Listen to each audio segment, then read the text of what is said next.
Welcome to Penn State Up Close. I'm Justin, and today I'm going to show you how to access and read your Penn State Financial Aid Award Summary. This summary will outline your costs and any aid that you're eligible for, including scholarships, grants, loans, and work study. To access your award summary, you'll need to go online to lionpath.psu.edu. New students can also link to LionPath through their My Penn State portal. Once you're on LionPath, enter your Penn State user ID and password.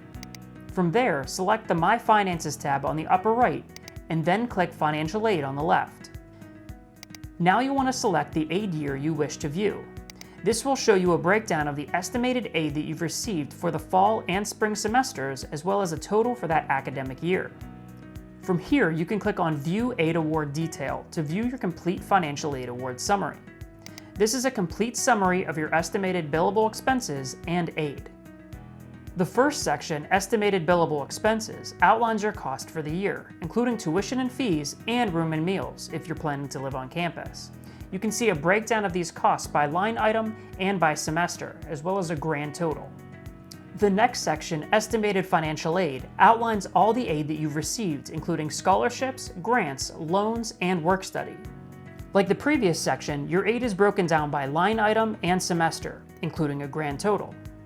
The next section, Total Estimated Payment to the University, subtracts the estimated financial aid that you've received from your estimated billable expenses to determine your estimated payment to the university. This is your remaining balance after aid is applied. The section at the bottom of the page, Estimated Non-Billable Expenses, outlines additional expenses that you may incur during the school year, including buying books and supplies, transportation, and miscellaneous expenses. These non-billable expenses are estimated and will vary by student. We include these expenses to help you budget and plan, but Penn State will not bill you for items listed in this section.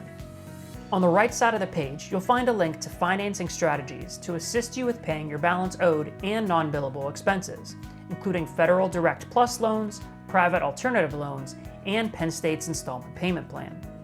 The maximum amount that you can borrow with a PLUS or private alternative loan is your total estimated cost of attendance, which includes both billable and non-billable expenses, minus any financial aid you're already receiving. The next section outlines satisfactory academic progress and provides a link for you to view your SAP status. Satisfactory academic progress is a set of requirements that must be met to maintain financial aid eligibility. It's important to review and understand this information so that you don't risk losing your financial aid.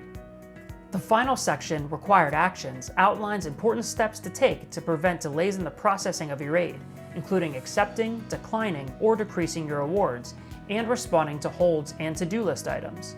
You can review a comprehensive list of action items that need to be completed by clicking on the Next Steps button. That's it. That's how you access and read your Penn State Financial Aid Award Summary. If you have questions about student aid, you can contact our Office of Student Aid through our website, studentaid.psu.edu.